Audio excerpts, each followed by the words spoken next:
नमस्कार। आज हम एक बहुत ही कह सकते हैं संवेदनशील और ऐतिहासिक विषय पर बात कर रहे हैं। जी, बिल्कुल। नाथूराम गोडसे। जी। और उन्होंने महात्मा गांधी की हत्या के पीछे क्या कारण बताए थे? हाँ, मतलब ख़ास तौर पे जो उन्होंने अपने अदालत के बयान में कहा। सही।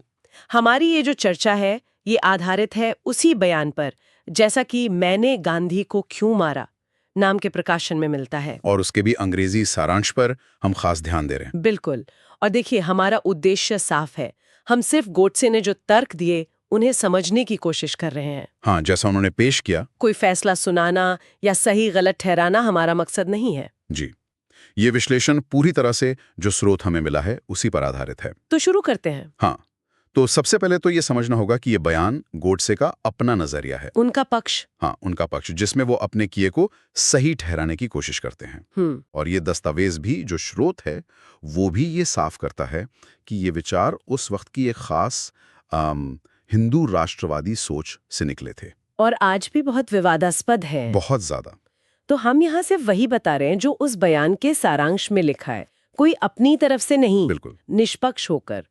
तो फिर एक्सपर्ट, इस दस्तावेज में गोडसे के मुख्य तर्क क्या दिखते हैं? सबसे पहली बात, देखिए, सबसे पहली और शायद सबसे अहम बात जो गोडसे ने कही, वो ये थी कि उनका ये कदम किसी पर्सनल दुश्मनी का नतीजा नहीं था। अच्छा। बल्कि ये एक राजनीतिक, एक वैचारिक कदम था। उनका मानना था कि गांधी जी की जो नीतियां थीं वो भारत के लिए, भारत के हितों के लिए सही नहीं थी। बिल्कुल। बयान के मुताबिक उन्होंने गांधी पर कई गंभीर आरोप लगाए। जैसे कि? एक बड़ा आरोप ये था कि गांधी जी अपनी नीतियों और कामों में हिंदुओं की तुलना में मुसलमानों का पक्ष ज्यादा लेते थे। अच्छा, ये आरोप लगाया। हाँ, खासकर जब कहीं सांप्रदायिक तनाव होता था। और गोडसे को लगा कि गांधी जी के जो अनशन वगैरह होते थे, वो अक्सर हिंदुओं पर दबाव बनाते थे कि वो मुसलमानों के हक में कुछ रियायतें दें।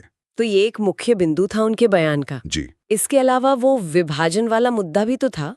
स्रोत उस पर क्या कहता है? हाँ, वो बहुत ही महत्वपूर्ण पॉइंट है। दस्तावेज के अनुसार गोडसे ने भारत के विभाजन के लिए सीधे सीधे गांधी को जिम्मेदार ठहराया। सीधे तौर पर? जी। उनका मानना था कि गांधी जी के कामों ने चाहे अनजाने में ही सही पाकिस्तान बनने का रास्ता साफ किया। और उसी वजह से देश का इतना भयानक बंटवारा हुआ, खून खराबा हुआ। और इसी से जुड़ी वो 55 करोड़ वाली बात भी थी शायद। वो क्या थी? बिल्कुल सही। बयान के अनुसार गोडसे के लिए वो एक बहुत बड़ा क्या कहते हैं, ट्रिगर पॉइंट था। अच्छा। जब गांधी जी ने भारत सरकार पर दबाव डाला कि वो पाकिस्तान को 55 करोड़ रुपए दे। और वो भी उस समय जब गोडसे के अनुसार पाकिस्तान में हिंदुओं पर जुल्म हो रहे थे। जी हाँ। दस्तावेज में लिखा है कि गोडसे ने इसे एक तरह का विश्वासघात माना।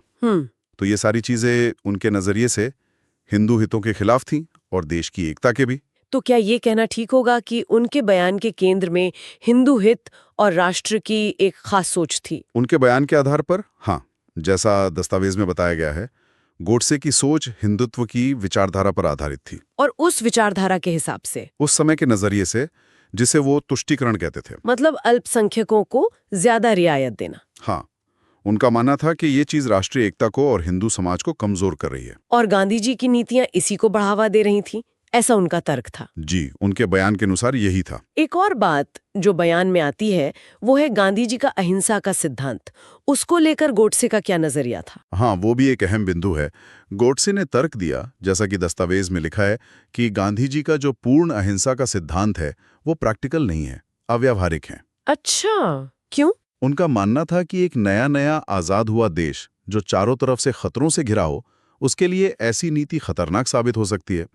और इसके अलावा उन्होंने इस बात की भी आलोचना की कि आज़ादी मिलने के बाद गांधी जी राजनीति से पूरी तरह रिटायर क्यों नहीं हुए। मतलब बिना किसी सरकारी पद पर होते हुए भी वो देश के बड़े बड़े फैसलों को कैसे प्रभावित करते रहे, इसकी भी आलोचना थी।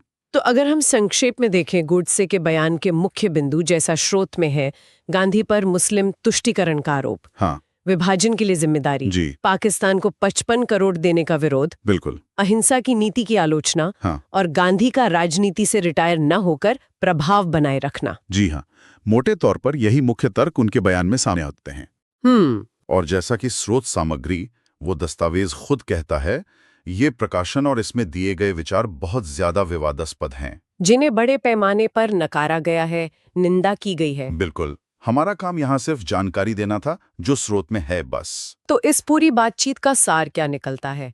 हमने गोडसे के बयान में दिए गए तर्कों को देखा, जैसा स्रोत में उपलब्ध है। हाँ, उनके बताए गए कारण। हिंदू हितों की रक्षा का दावा, विभाजन का आरोप, अहिंसा पर सवाल, राजनीतिक प्रभाव।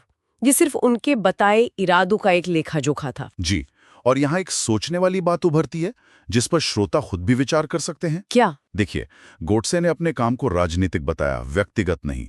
तो उनके दिए तर्कों को समझना, चाहे वो कितने भी गलत या अस्वीकार्य क्यों ना हो, क्या ये हमें इतिहास में विचारधारा, राष्ट्रवाद और राजनीतिक हिंसा के जो जटिल रिश्ते हैं, उनको देखने का नजरिया बदलने में कुछ मदद करता है? ये वाकई गहरा सवाल है। हाँ, ये एक ऐसा सवाल है जिस पे आगे सोचा